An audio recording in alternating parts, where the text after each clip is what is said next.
제가 아이한테 어떤 부분에서 말하는 게 힘드니? 어렵니? 묵묵부답이에요. 그리고 말을 안 하는 걸 떠나서 저를 제대로 쳐다보지도 못해요. 시선이 이렇게 떨어져 있고, 그리고 엄마를 봐요. 이렇게 코로나 기점으로 해서 여러 가지 연구 결과를 보면은 아이들이 실제 자기가 말하고자 하는 의사표현을 많이 어려워한다. 네. 그러니까 능력도 저하됐지만 마음적으로도 심적으로도 말하는 거에 대한 두려움이 많이 커졌고요. 저는 5가지 방법을 알려드려요. 네. 그러니까 말을 할 때 우리가 보통 술술술술 떨지 않고 자신 있게 말하는 걸 말 잘한다라고 보통 생각하시잖아요. 네네. 그런데 아이들이 자기 감정 조절도 잘하고 또 학교 생활을 잘 하려면 5가지 방식의 말하기를 할 수 있어야 된다. 5가지? 네. 네. 뭐 공감하면서 말하는 게, 배려하면서 말하는 게 뭐가 어려워라고 생각할 수도 있는데, 성향적으로, 성격적으로 자기가 생각할 때 뭔가 거짓말하면 안 되고 막 뭔가 이렇게 객관적인 걸 기반으로 얘기를 해야 된다라고 생각하는 그런 성향의 어린이는 공감 말하기를 의외로 잘 못해요. 중학생들 같은 경우는 이제 수행평가 발표가 요새는 너무 기본이잖아요. 그러니까 초등학교 때부터 이렇게 객관적인 말하기, 조리 있게 말하기가 연습이 안 되면 그게 이제 중학교 또 고등학교 대학교 가서 이제 더 그죠 중요하니까 중요도가 점점 나이 들수록 커지죠. 감정 표현을 하고 솔직하게 말하는 것도 있는데 관계를 망치는 게 그 솔직함이 너무 지나쳐서 네. 상대에게, 친구에게 상처까지 주는 말. 그러니까 대표적으로 많이 아이들이 거침없이 상처 주는 게 이제 외모. 그죠? 아, 얘 진짜 돼지 살쪘어. 이런 말들. 아이들이 보통 부모님이 그렇게 물어보면 일단 대답을 안 하는 이유가요. 너무 취조하듯이 엄마가 나를 너무 이렇게 취조하듯이 말하는 것 같은 이제 느낌을 받아서 그럼 말하기 싫잖아요. 또 하나는 질문의 범위가 너무 광범위하니까 뭘 말해야 될지를 몰라서 그래요. 저는 2가지를 말씀드리고 싶은데요. 첫 번째는 우리 아이가 말을 할 때 그 말에 자기의 생각이 있는지를 확인해 보세요. 질문을 우리가 주고 아이가 대답을 하게 하잖아요. 근데 말이라는 거는 결국에는 그 사람의 생각이 드러나야 그 사람의 말인 거죠. 네. 근데 아이들의 말을 들어봤을 때는 어디서 들은 말, 따라하는 말, 그죠? 그리고 그냥 아니 이 정도만 그냥 우리가 대꾸만 하는 말, 그걸로는 아이가 말을 잘한다고 볼 수 없겠죠. 안녕하세요. 콩나물쌤 전병기입니다. 오늘은 스피치 소통 전문가 임정민 작가님 모셨습니다. 작가님께서는 인파워 에듀케이션 대표로서 각계각층의 리더들을 대상으로 말하기 코칭하고 계시는데요. 오늘은 우리 아이들의 말하기 실력을 확 높여줄 수 있는 방법에 대해서 오늘 말씀해 주시려고 나오셨습니다. 안녕하세요, 작가님. 네, 안녕하세요. 반갑습니다. 네, 저희 시청자 여러분께 인사 부탁드립니다. 네, 안녕하세요. 반갑습니다. 저는 아이들부터 이제 성인들까지요, 말하기와 커뮤니케이션 관련해서 강의와 코칭, 그리고 집필 활동을 하고 있고요. 인파워 스피치라는 이제 교육원을 10몇 년 운영을 하면서 아이들을 직접 대면해서 코칭을 하고 또 온라인으로 코칭을 하다 보니까 우리 아이들이 참 말하는 걸 많이 어려워하구나 라고 생각을 해서 지난번에 똑부러지게 내 생각을 전하는 말하기 연습, 이어서 이번에 똑부러지게 내 감정을 전하는 말하기 연습으로 돌아왔습니다. 만나서 반갑습니다. 요즘 아이들의 말하기 능력이 좀 저하되는 느낌을 저는 받고 있거든요. 이렇게 스마트폰 사용이 늘다 보니까 자꾸 소통의 기회는 줄고, 그리고 SNS에서 자꾸 안 좋은 말들 노출되는 그런 이유인 것 같습니다.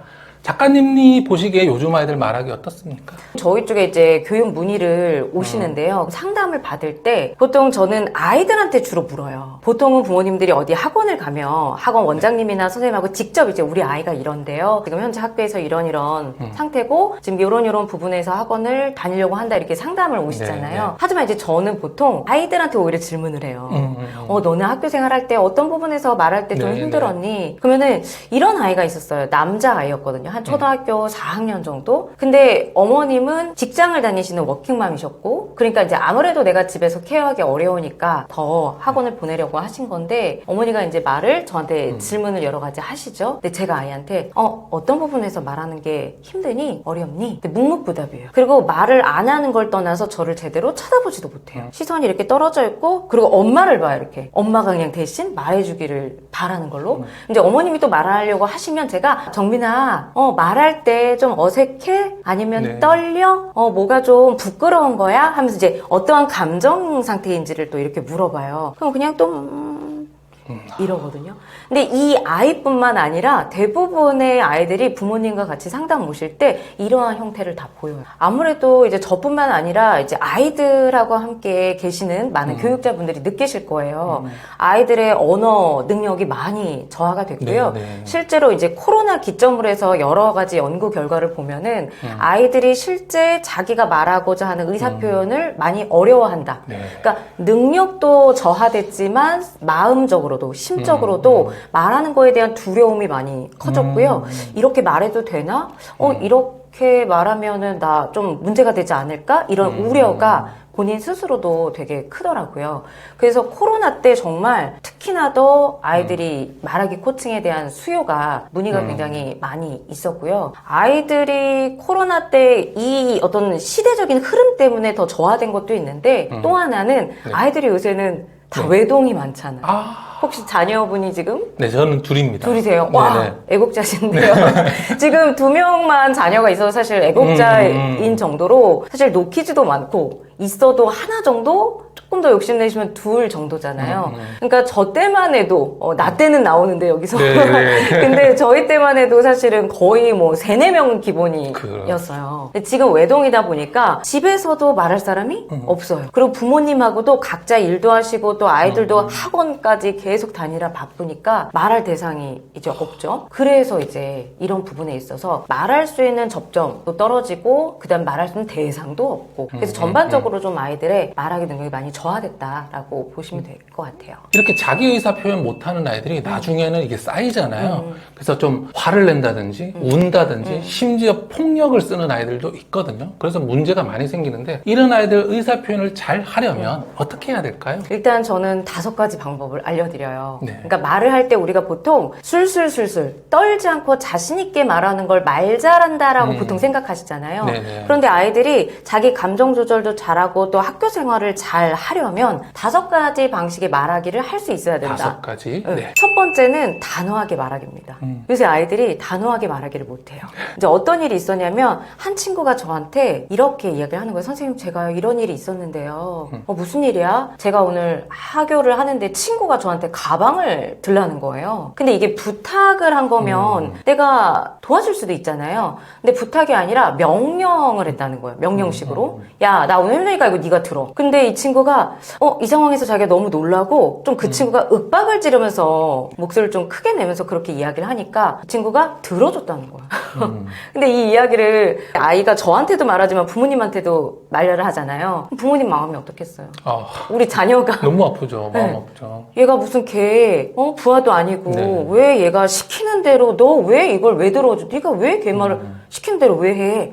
이렇게 혼내실 수도 있겠죠. 네. 근데 이 아이가 그렇게 얘기를 하는데 지금 상황을 보면은 내 가방은 원래 내가 드는 게 맞는 거잖아요. 그러니까 이럴 때는 단호하게 이야기를 해줘야 된다는 거죠. 그러면 이제 아이가 이렇게 얘기를 해야 되겠죠. 자기 가방은 자기가 드는 거야. 나한테 시키지 마. 근데 이 단호하게 말하기가 안 되니까 어쩔 수 없이 놀라서 무서워서 친구 가방을 들어요. 근데 그 일이 계속 반복되면 어느 순간 이 친구는 계속 이 친구를 부려먹겠죠. 그러니까 첫 번째는 의사 표현을 잘한다는 게 이러한 상황에서 단호한 말하기를 할 수 있어야 된다. 네, 첫 번째 단호한 말하기고요. 네. 또 두 번째는 뭔가요? 두 번째는 이제 내가 공감하면서 배려하면서 말하기가 필요하다. 이거는 어떻게 보면 우리가 당연한 거잖아요. 우리 인간관계에서 성인들도 마찬가지죠. 네. 근데 이게 안 되는 경우도 꽤 있어요. 왜냐면 외동으로 자랐고 조금의 자기의 성향이 좀 기질적으로 강한 친구들은 네. 남을 배려하기보다는 자기를 좀 더 그쵸. 앞세우잖아요. 네네. 그래서 이런 일이 있었어요. 두 친구가 있는데요. A 친구하고 B 친구가 있는데 둘이 친해요. 근데 그 중에 B 친구가 학급 반장 선거에 나갔어. 그럼 보통 나랑 친한 친구가 반장 선거 나갔어. 그럼 누구를 뽑을까요? 친한 친구를 뽑겠죠? 그렇죠. 네. 아니 이 친구가 이상한 친구도 아니고 이 친구한테 투표를 하게 되잖아요. 근데 이 친구는 본인이 생각했을 때 반장으로서는 왠지 얘가 더 일을 잘할 것 같다라고 판단을 한 거예요. 객관적인 아이라고 볼 수도 있겠네요. 맞아요. 네네네. 그래서 나하고 얘가 친한데도 불구하고 다른 친구를 투표한 거예요. 근데 그 사실을 이 B 친구가 나중에 알게 됐어요. 너 어떻게 그럴 수 있어? 왜 나 뽑았냐고. 충격을 받고 되게 서운해한 거예요. 그러니까 이 친구는 아니 지금 말씀하신 것처럼 나는 객관적으로 봤을 때 친구가 더 잘할 것 같아서 뽑은 건데 이 친구가 이렇게 서운해하고 하는 이 마음을 감정을 공감해주지 못하는 거예요. 그래서 이런 경우처럼 이럴 때는 내가 물론 판단은 그렇게 해서 투표는 이렇게 했지만 이런 상황이 벌어졌잖아요. 그리고 진짜 친한 친구의 관계는 또 이렇게 되면 좋지 않겠죠. 네. 그래서 이럴 때는 공감하는 말하기. 아, 너가 서운했구나. 내가 미처 그걸 생각하지 못했어. 다음에 너가 다시 나가게 되면 내가 너를 응원할게. 너한테 투표할게. 이렇게 말해줄 수 있겠죠. 그래서 이게 의외로 이렇게 말하는 게 뭐 공감하면서 말하는 게 배려하면서 말하는 게 뭐가 어려워라고 생각할 수도 있는데 성향적으로 성격적으로 객관적이고 뭔가 자기가 생각할 때 뭔가 거짓말하면 안 되고 막 뭔가 이렇게 객관적인 걸 기반으로 얘기를 해야 된다라고 생각하는 그런 성향의 어린이는 공감 말하기를 의외로 잘 못해요. 요즘 흔히 말하는 대문자 T 유형에 맞습니다. 가깝겠네요. 맞습니다. 네, 맞습니다. 네. 그거예요. 네. 그러면 세 번째 유형은 어떻게 되나요? 세 번째 유형은 지금 앞서서 말한 그 친구 같은 유형인데요. 네. 객관적으로 말하기. 네. 대표적으로는 학교에서 조리 있게 객관적으로 말해야 되는 상황은 뭐냐면 발표. 그쵸? 내가 준비한 어떤 공부했던 내용, 준비했던 내용을 논리적으로 내용을 정리하고 앞에 나와서 조리 있게 짜임새 있게 말을 해야 되잖아요. 그럼 그런 걸 못하게 되면 당연히 이제 발표를 못하게 되고 그게 또 성적으로까지 이어질 수 있겠죠. 특히 제가 중학생들 같은 경우는 이제 수행평가 발표가 요새는 너무 기본이잖아요. 그러니까 초등학교 때부터 이렇게 객관적인 말하기, 조리 있게 말하기가 연습이 안 되면 그게 이제 중학교 또 고등학교, 대학교 가서 이제 더 그죠 중요하니까 중요도가 점점 나이 들수록 커지죠. 그래서 그런 부분도 필요하다. 또 하나는 이제 아이들 반장 선거 나갈 때 내가 나갈 때는 또 자기의 공약을 그죠? 조리 있게 이야기를 해줘야 되잖아요. 그런 것들을 주먹구구로가 아니라 한번 부모님하고도 상의하고 본인이 생각해 보면서 이게 이 공약이 현실적으로 가능한가? 가능하지 않은 공약을 하면 애들이 안 믿거든요. 그리고 얘가 반장을 잘할 수 있겠다 생각하지 않거든요. 이 공약은 현실 가능성이 있나? 우리 학교에서 우리 학급에서 이게 이루어질 수 있는 건가? 이런 객관적인 사고, 판단 이걸 가지고 이제 준비해서 말하기 하는 것도 이제 필요하다. 그러면 이번에는 이제 대문자 F가 생각이 나는데 네네. 결국에는 친구 관계에서는 조금 더 사회적인 배려하는 말하기가 필요하고 네네. 조금 더 학문적이고 이렇게 오피셜한 자리에서는 또 그런 객관적인 객관적인 말하기를 말하기. 좀 배워야 되겠네요. 근데 지금 꼭 학문적인 이런 학업적인 부분이 아니라요. 또래 관계나 아니면 인간관계, 우리 일상에서도 어떤 상황에서 필요하냐면 보통 제가 아이들한테도 이렇게 질문을 많이 해요. 정민아, 너 지금 학원 어디 다니고 있어? 몇 개나 다니고 있어? 그러면 아이들이 2개예요, 3개예요, 5개요라고 얘기를 하거든요. 제가 지금 구체적으로 이 친구가 수치화할 수 있게 질문을 했잖아요. 이런 식으로 아이들도 뭔가를 더 명확하게 수치화하고 명확한 용어를 쓰고 뭔가 비교 분석을 하고 어떤 게 우선순위인지를 판단하면서 말하는 게 필요하거든요. 그러면은 부모님이 좀 이렇게 말하는 걸 도와주시면 더 그 말하기 능력을 키울 수 있어요. 예를 들면 오늘 우리가 학원을 3군데 다녀왔잖아. 그중에서 정민아, 너는 어떤 학원이 이 셋 중에서 가장 좋았어? 그러면 A 학원하고 B 학원하고 C 학원은 어떤 차이점이 있는 것 같아? 그러면 엄마, A 학원은 뭐 이러이러해서 좋았어. 집에서 되게 5분밖에 안 걸리니까 가까우니까 좋았어요. 근데 아는 친구가 하나도 없으니까 좀 걱정돼요. 이렇게 말할 수 있고. 그 다음에 B 학원은 지금 거기 교재가 내가 이렇게 봤을 때 나 이거 공부하면 재밌을 것 같다. 그리고 거기 학원이 크고 인테리어가 잘 돼서 되게 좋다. 이렇게 말할 수도 있겠죠? 그러니까 이런 것들, 자기가 뭔가를 결정해야 될 때, 뭔가 선택을 해야 될 때 서로 비교해보고 우선순위를 따질 수 있게 말하는 걸 이제 평상시에 이야기하면 객관적으로 조리 있게 이제 말을 할 수 있겠죠. 그럼 친구 관계에서 말하기에 대해서 조금 더 알아보고 싶은데 아이들이 친구 관계를 또 망치는 말이 있을 거고 조금 더 친구를 잘 사귈 수 있는 그런 말이 있을 것 같습니다. 네. 어떤 것들이 있나요? 망치는 말은 대표적으로 너무 솔직한 말. 너무 솔직한 말. 그러니까 제가 말씀드리는 아이들에게 필요한 말 잘하는 방법의 5가지 중에 4번째가 솔직한 말하기도 있어요. 네. 감정 표현을 하고 솔직하게 말하는 것도 있는데 관계를 망치는 게 그 솔직함이 너무 지나쳐서 네. 상대에게, 친구에게 상처까지 주는 말. 그러니까 대표적으로 많이 아이들이 거침없이 상처 주는 게 이제 외모. 그죠? 아, 얘 진짜 돼지 살쪘어. 이런 말들. 그러니까 이게 우리가 어떻게 보면은, 뒤끝 없고 솔직해 라고 말할 수 있지만, 그러니까 솔직하지 않은 건 아니에요. 예를 들면, 저 친구가 지금 너무 살이 쪘어. 뚱뚱해. 근데 내가 그걸 말을 안 하는 건 솔직한 건 아니잖아요. 그죠? 그 본인이 생각한 걸 드러낸 건 아니잖아요. 근데 솔직하다는 게, 너 전보다 지금 약간 더 건강이 걱정돼. 야, 우리 같이 운동할래? 너 약간 식단 조절을 해야 되지 않을까? 이렇게 말하면 내가 생각했던 걸 솔직하게 말하지만 상처를 주는 것까지는 아닌데, 대체적으로는 뭐 외모 평가하는 거 이런 부분들이 그거를 더 지나쳐서 상처를 이제 주는 경우가 많죠. 그러니까 아이들이 선을 넘지 않은 게 상당히 아이들 사이에서도 중요하다. 그게 대표적으로는 많이 상처를 주고요. 또 하나는 아이들이 진짜 학교에서 저한테도 맨날 학원 오면 일러 바치는 것 중에 하나가 별명. 이름 별명, 그 다음 생긴 거 별명 이런 거 가지고 제가 이렇게 불렀다고 그렇게 항상 얘기를 하거든요. 그러니까 이런 부분들이 그 친구는 그냥 나는 장난으로 했다고 생각하지만 상대가 기분 나쁘면 이거는 장난이 아니다. 내가 너무 솔직함이 지나쳤다. 선을 넘었다. 라고 생각해서 그런 부분들이 좀 조심해야 되겠죠. 예전에 방송에서 모 연예인이 오은영 박사님이랑 상담을 하는데 자기는 정말 솔직하다라고 하면서 막 상대방한테 막 엄청 상처 주는 말을 엄청 하더라고요. 자기가 솔직하다고 생각해서 하는 말이 굉장히 남에게 큰 상처를 줄 수 있다는 사실을 잘 모르더라고요. 그리고 그게 반대로 되면 본인도 굉장히 상처를 받을 거면서 그런 것들을 잘 모르는데 아이들 이런 것들 배워두면 굉장히 말하기에 또 친구 사귀기에 많은 도움이 되겠네요. 네, 그래서 자기의 감정 표현이나 생각을 표현해서 솔직하게 말하는 것까지는 우리가 필요하다. 하지만 이걸 지나치게 넘어가는 것만 조심하면 되겠습니다. 이런 것들은 이제 아이들이 관계를 좀 망칠 수가 있는 그런 화법이 될 수 있고, 그 다음에 관계를 더 좋게 만드는 거는 아까 말씀드린 공감하면서 배려하는 말하기도 이제 되고요. 또 하나는 아이들에게 또 필요하면서도 관계를 좋게 만드는 거는 내가 조금 더 양보하는 말하기예요. 한 발 물러나서. 내 아이들이 그러니까 외동으로 자라고 자기 주장이 강한 친구들은 본인이 잘못을 하고 실수했는데도 끝까지 인정 안 하고 우겨요.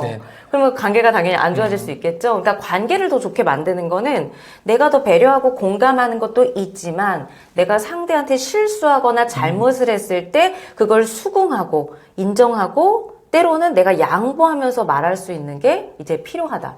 대표적으로 아이들이 이런 경우가 있어요. 내가 뭘 실수를 했어요. 이 친구가 쓰는 펜하고 내가 쓰는 펜하고 똑같아.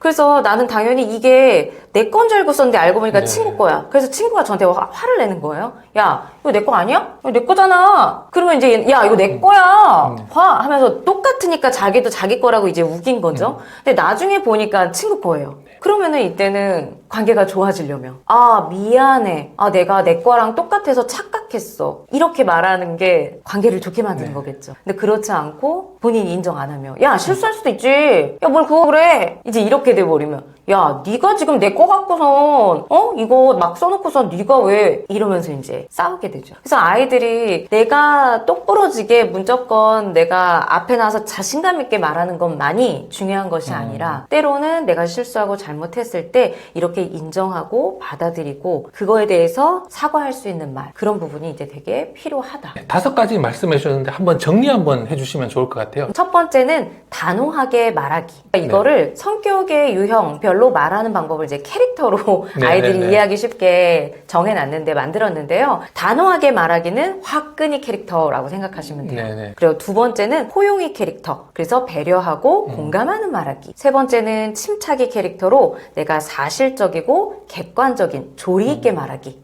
그 다음에 네 번째는 솔직이 캐릭터로 내가 감정 표현을 하면서 솔직하게 말하기. 그 다음에 마지막 5번째는 끄덕이 캐릭터예요. 그래서 내가 순응하고 양보하면서 말하기. 네, 이 5가지를 익힌다면 정말 말하기에 모든 것 배려하면서 당당하게 맞아요. 그리고 솔직하게 다 말할 수 있겠습니다. 신학기 시작이 됐습니다. 그래서 새학년에 올라가니까 아이가 학교 생활 잘하는지 부모님 되게 궁금하시잖아요. 근데 물어보면 애들이 꼭 잘하는 말 아시죠?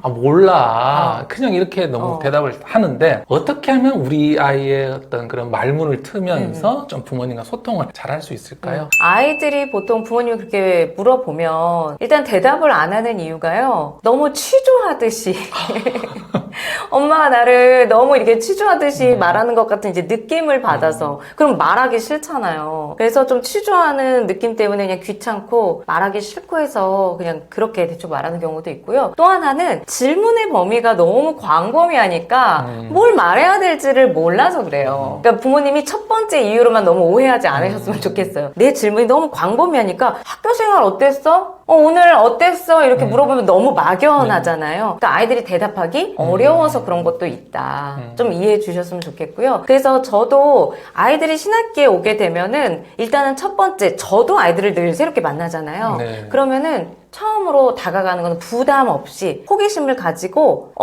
오늘 혹시 학교 급식 어땠어? 이렇게 얘기를 하거든요. 네. 그러니까 음식, 먹는 얘기부터 시작하는 게 좋아요. 그래서 호기심을 가지고 한두 가지밖에 안 물어봐요. 많이 안 물어보고. 그래서 어땠어? 그럼 이제 얘기를 하겠죠. 오늘 무슨 메뉴 나왔어? 아, 정민이는 이런 음식 좋아하는구나. 그럼 이제 말문이 조금 트였죠. 그리고 나서 이제 실제 궁금한 거. 그러면은 친구 관계나 오늘 학교에서 조금 불편하거나 이런 건 없었어? 라고 그 다음에 이제 물어보죠. 그러면서 선생님도 맨날 새학기 때 되면 아무래도 친구를 뭐 괴롭히거나 아니면 뭔가 다른 친구들한테 피해줘서 조금 학교 다닐 때 불편했던 친구들이 있었거든? 정민이는 어땠어? 그런 친구 없었어? 이렇게 물어보면 그 친구가 그제서야 본인의 좀 솔직한 마음을 고민을 좀 털어놓으면서 되게 진지하게 말해요. 그러니까 아이들은 처음에는 무조건 귀찮고 몰라 이렇게 귀찮게 하지만 처음에 말문만 튀어놓으면은 정말 아이들이 속내를 꺼내서 되게 진지하게 얘기해요. 아이들도 또래 관계가 지금 너무 중요하고 아이들도 걱정이 많잖아요. 결국에는 다 꺼내요. 그래서 실제로 저는 처음에는 부담 없이 한두 가지 질문만 하셔라. 네. 그리고 나서 질문의 범위를 이렇게 조금 특정해서 좁혀서 아이가 대답하기 좀 쉽게 질문을 하셔라. 이렇게 말씀드리고 싶어요. 네, 우리가 누구를 만나더라도 스몰 토크 좀 하고 본론으로 들어가잖아요. 맞아요. 약간 우리 아이랑도 그런 걸 해야 되는군요. 그럼요. 말했을 때 뭔가 혼날 것 같은 주제 말고 오늘 급식 어땠어? 그렇죠. 아이가 정말 편하게 얘기할 수 있는 것부터 하고 이제 조금 궁금한 것들을 그렇죠. 적당히 잘 물어보신다면 정말 소통이 잘 이루어질 것 같습니다. 자, 그러면 우리 아이의 말하기 실력을 좀 전반적으로 좀 확인하고 하기 위해서는 어떤 점을 좀 체크해야 될까요? 이거 꼭 좀 체크해봐라 하는 거 있으실까요? 저는 두 가지를 말씀드리고 싶은데요. 첫 번째는 우리 아이가 말을 할 때 그 말에 자기의 생각이 있는지를 확인해 보세요. 질문을 우리가 주고 아이가 대답을 하게 하잖아요. 근데 말이라는 거는 결국에는 그 사람의 생각이 드러나야 그 사람의 말인 거죠. 네. 근데 아이들의 말을 들어봤을 때는 어디서 들은 말, 따라하는 말, 그죠? 그리고 그냥 아니 이 정도만 그냥 우리가 대꾸만 하는 말, 그걸로는 아이가 말을 잘한다고 볼 수 없겠죠. 그래서 말을 하더라도 그 안에 아이의 생각이 담겨 있는가. 그래서 제가 보통 아이들 스피치 코칭 할 때 처음 만나는 첫 수업에서 이런저런 걸 질문을 해요. 그럼 아이가 처음에는 대답을 못 해요. 우물쭈물하고 대답을 못해서 이렇게 난감해 하다가 이제 훈련을 통해서 계속 자기 생각을 끌어서 얘기할 수 있게끔 자기의 생각과 감정을 표현하면서 말할 수 있게끔 자꾸 훈련하면 결국에는 아이들이 말을 잘하더라고요. 그래서 우리 아이 말이 너무 그냥 대꾸 같은 말만 그리고 대답은 하는데 거기에 자기 생각이 없는 말은 아닌지, 그죠? 자기 생각이 담겨 있는지 좀 확인해 주셨으면 좋겠고요. 두 번째는 제가 책에도 우리 아이들의 성격 유형을 확인할 수 있는 그 진단지를 수록해 놨는데요. 우리 아이의 성향이 어떠한지를 좀 확인해 보시면 좋아요. 말할 때 이 아이의 성향이 어떠냐에 따라서 그 친구의 화법과 또래 관계가 굉장히 다르거든요. 네. 그러니까 아까 말을 잘하려면 5가지의 의사표현 방법을 연습하면 좋다고 말씀드렸잖아요. 네. 그러면 이 성격 유형을 우리 아이를 파악해보면 아, 얘가 이 캐릭터가 지금 아직 너무 낮아서 그렇게 말을 하는 게 어려웠구나. 아, 우리 아이가 이 캐릭터가 너무 높아서 자꾸 다른 이야기를 해야 될 때는 이렇게 감정적으로 막 주먹 치면서 자기 감정 조절 못하고 다른 행동, 폭력적인 행동이라든지 다른 행동으로 나오는 이런 식으로 표현됐구나라는 걸 알 수가 있어요. 네. 그래서 우리 아이의 그런 성격 유형도 한번 진단해 보시고 확인하셨으면 좋겠다. 첫 번째 생각이 있는지 확인하라고 하셨고 두 번째 어떤 말하기 특성을 보이는가 네. 체크해 보라고 하셨는데 우리가 육각형 인간 뭐 이런 얘기들 쓰잖아요. 네네. 그래서 이 말하기에서도 오각형이 필요한데 사실 어른들도 그건 쉽지 않죠. 쉽지 않죠. 그래서 우리 아이가 어떤 말하기는 잘하는데 어떤 말하기는 좀 더 부족할 수 있겠네요. 그러면 그 지점을 체크해서 중점적으로 한번 이야기 나눠보고 읽어보고 하면 좋을 것 같습니다. 네, 오늘은 임정민 작가님과 함께 이야기 나눠봤습니다. 좋은 말씀 감사합니다.